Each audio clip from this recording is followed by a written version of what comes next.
What's up, guys? Sorry I haven't been making a lot of videos these past few weeks. Some of you guys know I was in San Diego, continuing my education so that I can, give you guys the best of the best material possible.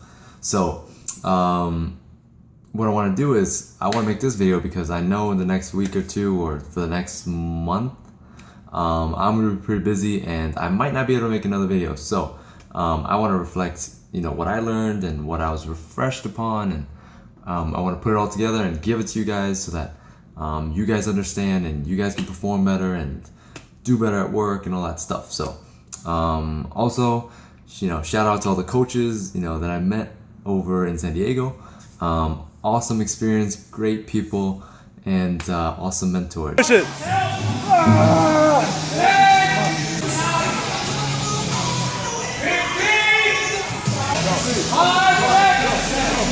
Let's go, Tom. Let's go. Let's go. Go.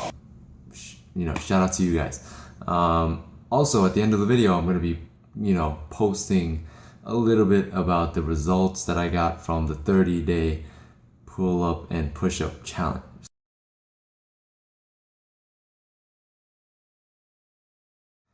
Very simple. The importance of sleep, why we need it, how most of you guys are not getting enough, how to get better sleep, and tips and tricks to overall get into healthier sleep patterns and get a better circadian rhythm. So research says that you need about 6 to 8 hours of sleep per night, right? Most of us are pretty guilty of not doing that, right? Especially me. Sometimes I get 4 to 5 hours a night. Wake up early, try to hit the gym, or try to, go train somebody that needs to hit the gym. And I'm there for you guys, so I gotta be there. But most of us don't know why and how bad that actually affects our bodies, right? From our skin to our teeth to our health to our performance, right? Brain function, all these things. Why is it such a big role? Because it actually affects the way our brain sends messages to the rest of the parts of our body through our nerves, right? Our nervous system gets, it almost feels like it gets fatigued, okay? And it doesn't want to do as much work. 6 to 8 hours is optimal, okay? You need to avoid sleep debt, okay? What Victor calls sleep debt, or Roy Sugarman calls sleep debt, or sleep deficit, all these names out there, which really means that you're not getting enough sleep, right? It's kind of like a credit card debt. If you have credit card debt, every time you're paying more, you have to repay at some point, right? At the end of the month or whatever it is, which is a perfect example, because if you don't sleep enough one night, you might have to repay it off tomorrow. Or if you don't get enough sleep during the week, you might have to sleep a lot more the next week, right? At some point, your body's gonna take that toll or that debt, and it's gonna give it all to you back in one shot.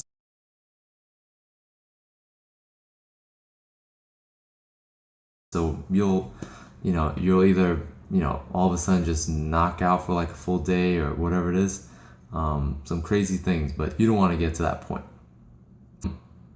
Ways to avoid sleep debt is to just don't do it, but also to take power naps, right? If you're a person that loves to take power naps or have time, as much as 20 minutes or as little as 20 minutes to 30 minutes is good enough for you to get into some deep sleep or some light sleep to get your body recovered and make up some sleep debt. Another thing is at night, we need to avoid a few things. Victor mentioned that if you're exercising within certain time frames before you go to sleep, it's no good because it actually energizes you,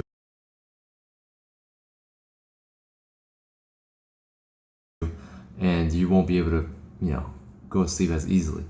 So what I recommend is you're gonna use that to your advantage, and you're actually gonna exercise in the morning. So as much as you can exercise in the morning to kickstart that circadian rhythm so that you can actually boost your energy levels throughout the day. And if you have time during lunch, you can also get a short workout in. That also helps to finish off the day, right? So that's one. Influencing exercise. The next one would be influencing food, right? Food is a big factor when it comes to sleeping. So if you're eating too close to that sleep time, your body's gonna want to digest all the foods and you won't actually be able to sleep well because, you're gonna wake up with like meat sweats. Make sure you don't eat too close to sleep, and also you make sure there's this thing called a circadian rhythm, right? So throughout the day, your body's gonna know what time is the appropriate time to be awake and what time is the appropriate time to be asleep, okay? Our bodies are adapted to sunlight. So if there's sunlight, we're gonna be awake. And if there's food, we're gonna be awake. So make sure you're eating, if you're somebody that avoids breakfast, eat breakfast, lunch at a consistent time, and then dinner at a consistent time, avoiding too close to falling asleep. Okay, so if you do that, at least you'll have a certain pattern and your body recognizes, okay, this is the time that you're awake and this is the time that you need to function and use energy. And then naturally your body's gonna wanna sleep at the rest of the hours of the day. So that's number two. Number one was influencing exercise. Number two was influencing food, the goods and bads. And then the last one is influencing the sunlight, right? The sunlight that I was talking about. Of course, there's natural sunlight that tells us, we gotta be awake. But there's also artificial light, right? Nowadays, with the modern age, we got cell phones, we got iPads, we got laptops, whatever the heck you have. You gotta make sure that you turn those bad boys off like an hour before you go to sleep, right? I know that's the hardest thing to do, especially for me, because I like my Instagram and all that stuff.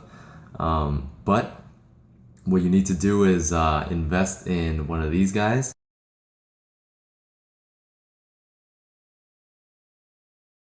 Right? So they protect your eyes from the blue light that comes off from the phones and all that stuff that prevent you from going to sleep. Okay? So those are the things to kind of get better sleep. It's managing your food, managing your exercise, and managing your light. Okay? Remember, 6 to 8 hours. Make sure you try to get it. And let me know if this improves your performance, your brain health, your focus at work, all these things. And give me a shout out or give me a like on my YouTube channel, and make sure you subscribe. I promise I'm gonna make more videos after all this stuff settles in. So I'll see you guys later.